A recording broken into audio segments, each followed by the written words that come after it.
السلام عليكم ورحمة الله وبركاته. ازيكم يا شباب، عاملين ايه؟ معاكم مستر ياسين عادل القصر العيني.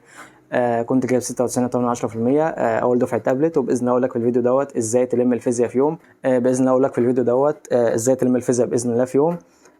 حتى لو انت كنت واقع قبل كده، ايا كان الوقت اللي انت بتسمع فيه الفيديو يا دكتور، سواء قبل سواء في ميعاده اللي هو قبل الامتحان بيوم، او انت سمعته متاخر شويه قبل الامتحان 5 ساعات 4 ساعات او حتى 6 ساعات، فما ينفعش تقول يا ريتني كنت عملت كذا. طيب لو ذاكرت من الاول، طيب انا ضيعت وقت. الكلام ده كله مش هيفيدك في اي حاجه اطلاقا. فانت ركز ان انت تسمع النصايح ديت وتمشي عليها واحده واحده بالراحه في الوقت اللي اتبقى معاك، عشان تبدا تلم الدنيا باذن الله. حتى الرسول صلى الله عليه وسلم قال: احرص على ما ينفعك، استعن بالله ولا تعجز، ولا تقل لو اني فعلت كذا، لو اني قصدي فعلت لكان كذا وكذا، ولكن قل قدر الله وما شاء فعل. فإن لو تفتح عمل الشيطان. يعني خلاص، اللي حصل حصل، اللي انكتب انكتب. احاول اجيب اخري في الفتره الجايه، وباذن الله ربنا هو اللي يكرمني، لان مفيش حاجه بتبقى مجهود الشخص لوحده، ولكن كل حاجه بتكون بتوفيق ربنا. ده اول حاجه. تاني حاجه، ما ينفعش تتوتر يا دكتور، لان لو انت توترت فكل الكلام اللي هقوله بعد كده مش هيكون ليه اي 30 لازمه.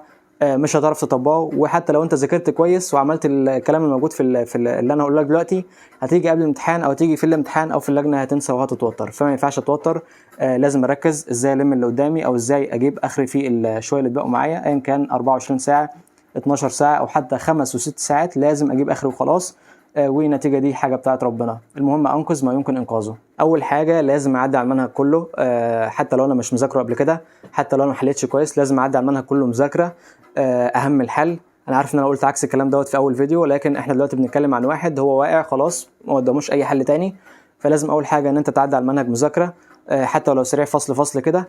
بعد كل مذاكره يا دكتور، او بعد كل فصل قصدي، اذاكره لازم احل عليه سريعا برضو. يعني فكره واحده على كل سؤال كفايه جدا. ما ينفعش اقعد اطول في الافكار. طيب يا مستر، لو انا مذاكر المنهج قبل كده كويس وحاسس ان انا مذاكره، ولكن في اجزاء واقعه مني حتى ولو اجزاء كبيره، فهرجع وهسمع شرح اي حد فيها، سواء المدرس اللي انا كنت بسمعه من اول السنه وده الافضل طبعا، او اي حد شرحها كويس. اليوم ده مش مهم احل فيه كتير. لو انا واقع قبل كده خلاص مش مهم احل كتير. سؤال واحد على كل فكره كفايه جدا جدا باذن الله. مش مهم ان انا اقعد احل 20 سؤال على نفس الفكره، ده غلط، ده هيضيع وقتك. سؤال واحد بس على كل فكره باذن الله هيكون كفايه وزياده.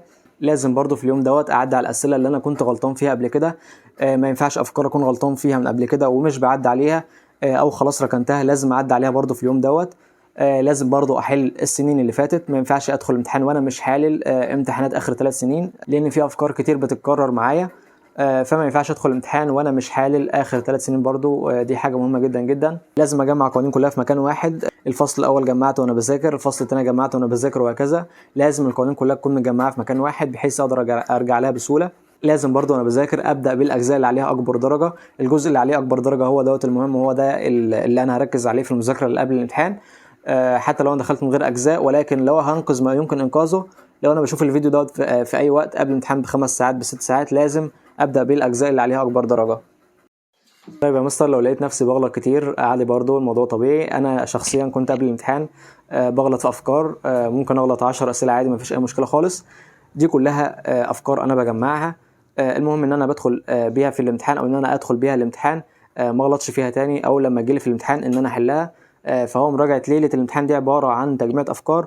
حتى كان دايما الدكتور يقول لنا انت حلك للاسئله هو مصدر مذاكره، مش ان هو مصدر تقييم اطلاقا. مصدر التقييم الوحيد اللي هو الامتحان بتاعك، اللي هو اللجنه بتاعتك. ممكن برضو لو اتبقى معايا وقت اسمع اسئله المستوى الرفيع بتاعه مستر عبد المعبود، اظن مع الشيخ احمد بركه، لان سالت الدفعات اللي قبلكم وبرضو شفت اكتر من حد قال فعلا ان اسئله المستوى الرفيع ديت بيجي افكار شبهها، او ان هي حتى بتكون اعلى من افكار الامتحان. فلو انت معاك وقت اسمعها، مفيش اي مشكله خالص، بحيث تعلق افكارك. وبرضو لو هتسمع فياريت تسرع الشرح على 2. لازم برضو انت بتحل تركز في قراءة السؤال كويس، لان الفيزياء زي ما قلت لك قبل كده ان هي معتمدة على التلاعب بالالفاظ. وتركز على الوحدات برضو، لان هو ممكن يغلطك في الوحدات.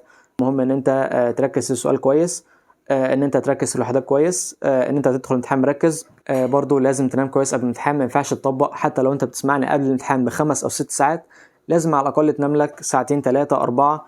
ده لو انت الدنيا واقعه منك خالص. لو انت خلاص حاجه نص نص، لازم برضو تنام كويس، لان لو انت طبقت هتنسى اللي انت ذاكرته. بالتالي كل الفيديو وكل المجهود بتاعنا ده وقع، مبقاش ليه 30 لازمه. فانت لازم تنام كويس. انا في الثانويه العامه ما طبقتش ولا امتحان، دخلت كل امتحاناتي عادي، نايم على الاقل 6 ساعات. الحاله الوحيده اللي انا سهرت فيها كان في الكليه، وكان غصب عني لان كان لازم الم المنهج. لكن ده وضع مختلف تماما، وحتى اسوأ امتحانات حليت فيها في الكليه اللي انا طبقت فيها. فانت ما ينفعش تطبق، لازم تنام كويس، تاخد قسط من النوم. يبقى لازم انام كويس بحيث ادخل واعرف افتكر المعلومه بسهوله، لان لو انا سهرت يا دكتور مش هعرف اركز ومش هعرف افتكر المعلومه. اخر حاجه عاوز اقول لك يا مستر، ان احنا شغلنا كله هو مجرد عامل مساعد، فانا لازم احط في الاعتبار او لازم احط في ذهني ان الموفق هو الله، وان المعين هو الله. لو لقيت نفسي ان انا مش عارف افتكر حاجه في الامتحان، فخلاص استعن بالله واقول بسم الله الرحمن الرحيم اللهم ذكرني. لو لقيت نفسي ان انا بتوتر، لازم اقول اللهم اعني، ما ينفعش ان انا اتوتر. فكل حاجه ربنا هو اللي بيوفقنا ليها، مفيش حاجه بتكون مجهودنا. فانت لازم تدخل الامتحان بالكونسبت دوت، بحيث تأدي اقصى حاجه تقدر تعملها، وان ربنا يكون معاك. وعاوز اقول لكم ان مش امتحان او حاجه اللي يأثر على نفسيتكم، اعمل عليك وخلاص وادخل، واحنا كلنا مبسوطين بيك من غير اي حاجه. ايا كان انت بتسمعني من فين، فانا متاكد ان انت عملت اللي عليك، فباذن الله ربنا يكرمك. اعمل عليك وخلاص. وباذن الله قبل الامتحان هحاول انزل لك ريكورد سريع على جروب التليجرام، ازاي تحل الفيزياء او ازاي تحل امتحان الفيزياء، وازاي تطلع باقل معدل من الاخطاء. يا ريت كلنا نسمعه برضه. هينزل باذن الله حوالي الساعه 6 او 6 ونص، اللي هو قبل الامتحان. فهسيب لكم لينك جروب التليجرام، يا ريت ندخل عليه كلنا، لان الريكورد دوت باذن الله يكون مهم جدا جدا. كان معاكم مستر ياسين.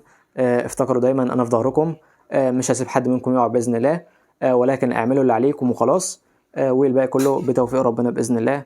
وربنا معاكم، واشوفكم على خير، والسلام عليكم ورحمه الله وبركاته.